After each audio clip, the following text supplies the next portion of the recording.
Greetings and welcome to What's New with Human Design, in which we follow the journey of the sun and the earth around the human design mandala. I'm excited to connect with you today. This is episode number 19 of What's New with Human Design. And you can find previous episodes on my YouTube channel, which is just Maggie Ostara. If you just go to YouTube and you look for Maggie Ostara, my channel, and you'll find out all of the previous episodes that I've been doing since the beginning of the year. Today is a transitional episode because up until now I have been doing these on the day that the sun and the earth move. But I'm decided, since I'm doing these live now, because originally I was just recording them and posting them, since I'm doing them live, to do them consistently on Wednesdays at noon Pacific time, so that people who want to come in live can know when it's happening consistently. And one of the benefits of coming on live is that I'm happy to stay on and answer questions that you have about what's happening with the transits, or really anything that's on your mind regarding human design. So without further ado, let's go ahead and dive into what's happening. So we moved, the sun moved into the gate 2 and the earth moved into the gate 1 on Monday. So that was a couple of days ago, and I will still always be posting an image on the day of the change that tells us what gate they're in, and then a phrase that it's kind of like a key phrase for us to orient to what's happening. So you can always look on my Facebook feed and on my Instagram feed to find those images to keep you on track about what the day it's actually changing. Then we have another change coming up on Sunday, which is Mother's Day, where the sun and the earth are going to move again, and the earth is going to move into the gate 43, and the sun's going to move into the gate 23, and then they create a complete channel here between the ajna and the throat. Actually, it's kind of more down here. So I'll be talking about both of those transits today.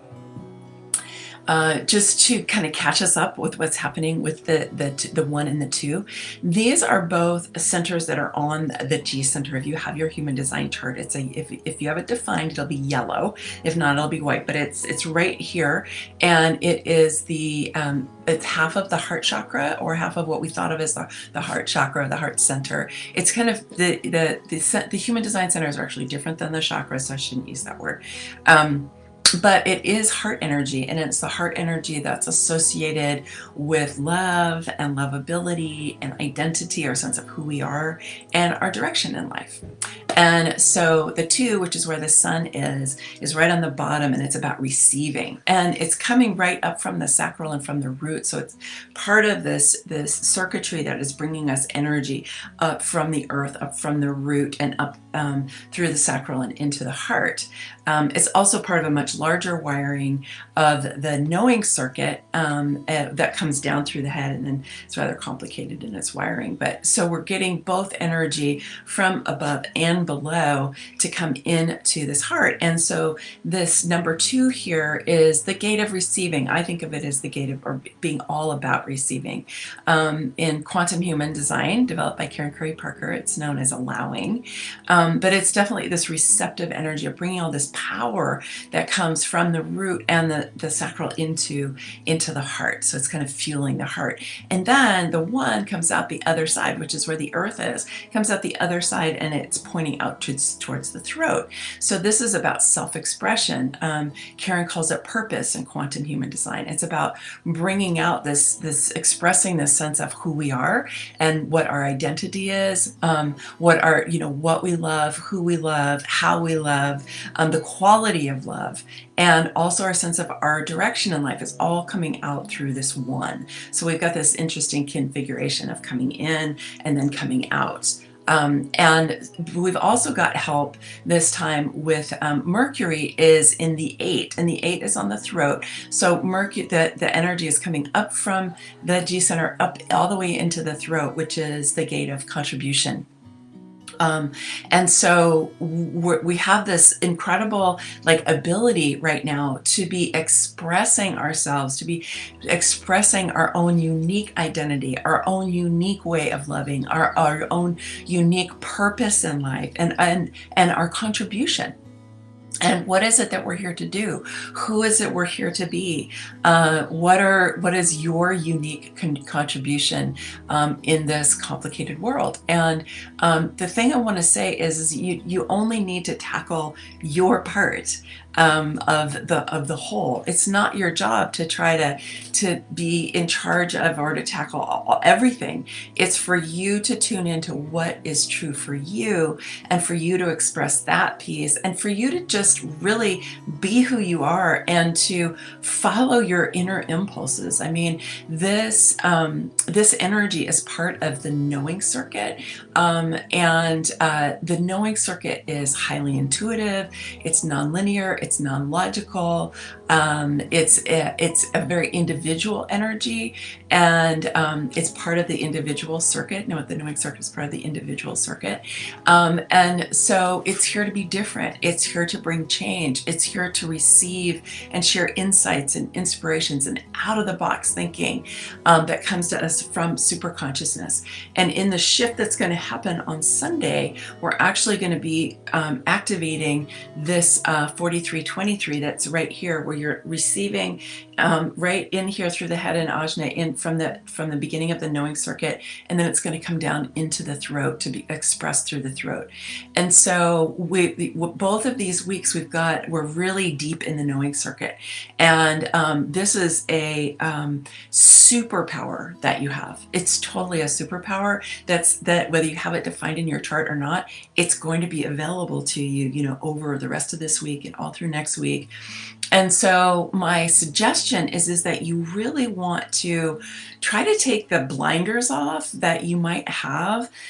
We've all been trained to be very logical and very linear and very analytical, very left-brained in our way of being in the world, right? This is what school taught us. This is what we're, taught in work all the time. I know, like when I was receiving business coaching, it was all like that. I mean, you really have to work at kind of stripping away the programming that we have about being very left brain. And the thing is, you have all the support that you need, right? And to understand that this is evolutionary energy. It's what's driving us and supporting us to break out of the confines of those that limited way of thinking. It's logic and reason and analysis are important. I'm not saying that we don't need them, but I want to help try to undermine or unravel the dominance that they have that makes us not be able to receive from higher consciousness. And so right now, this evolutionary energy, it's available to all of us, and it's supporting us to connect with the non-physical realms, or with the quantum field, if you want to call it that, or with the flow of life. Or if you have angels and guides that you work with, or if you tune into Mother Mary, or whatever your contact with non-physical is, to be able to go, oh yeah, I can really be guided. I can receive support. I mean, I'm every morning asking for support from non-physical, from the guides that I work with. And so I'm really excited about this, I think, for all of us, because I believe, and this isn't just my belief, but it is my belief that we are going to meet and resolve the challenges that we have. We're going to receive the solutions of the things that we're facing here on planet Earth from higher consciousness, that we're not going to figure it out. Like, left brain thinking isn't going to get us there. In fact, if you just look at the left brain thinking of looking at climate change, for example, we're basically screwed. I mean, there isn't really a way out. But I don't really believe that that's true. I think that we have to have other ways of approaching what the possibilities are. And that we will, of course, need left brain thinking. We will need analysis. We will need Western science to help us to break it down into really actionable, practicable steps. But that we need our imagination, if you want to call it that, right? We need our greater perception. You know, Einstein said that imagination is more important than knowledge, right? And so we need to remember that, and we have all the support to do this for us. And human design really shows us that we have a far greater capacity in our imaginations, in our intuition, and in our ability to receive and express possibilities that lie beyond the horizon of scientific knowledge and scientific awareness and scientific analysis. And of course, the very best scientists know this because they're on the leading edge and they're actually receiving insights, and they may get a eureka moment, right? And then they need to go calculate it and they need to go test it and all of that. But they're definitely open to this. I mean, where do we think we get innovations in science, right? It's from intuition and from our imaginations, right? So unleash thy imagination this week. Okay, so doing that right now for the next few days through the G center, right? Through the 1 and the 2, and the sense of really being able to feel into your identity, your self-love, your self-appreciation, receiving acknowledgement of the same from others, being able to receive that, and then expressing what's true for you from your heart, and making your purposeful contribution to your loved ones, to the people that you work with, to your communities, and ultimately to all of us.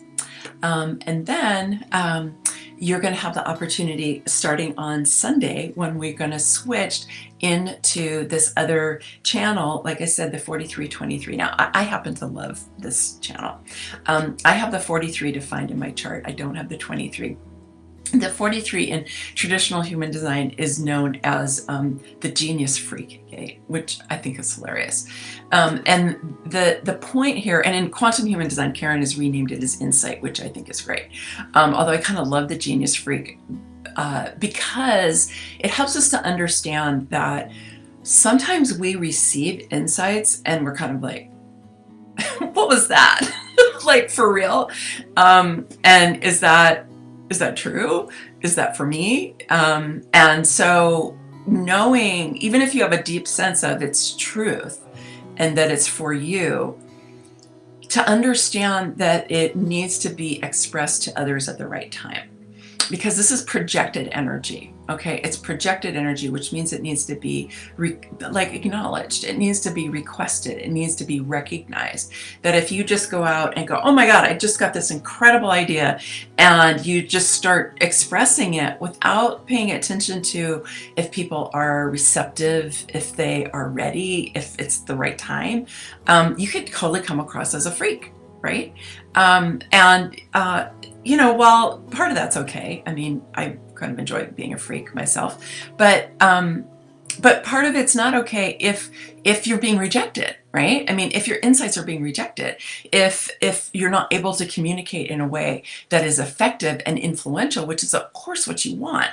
And so it's going to be coming down into the throat through that 23, and in traditional human design, it's known as assimilation. So it's kind of taking those insights, taking that genius idea that you got and assimilating it in.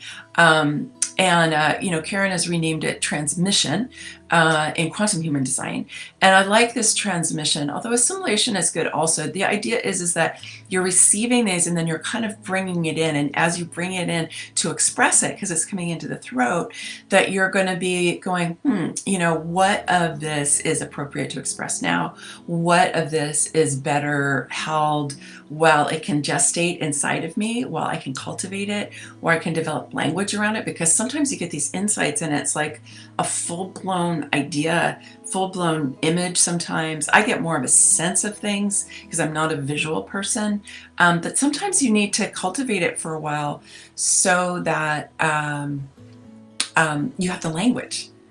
because a lot of things that come in through imagination don't always have language. So if you find this happening for you, you might want to work with this developing language. You also might want to paint or draw something because it could feel abstract, and just play around with it. Like, don't make it heavy. Don't feel like you need to represent it exactly in what you're drawing or anything, but just playing around with it can open up that creativity and your ability to express it.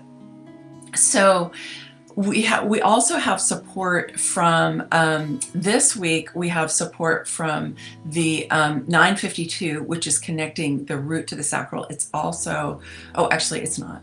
I'm wrong. I take that back.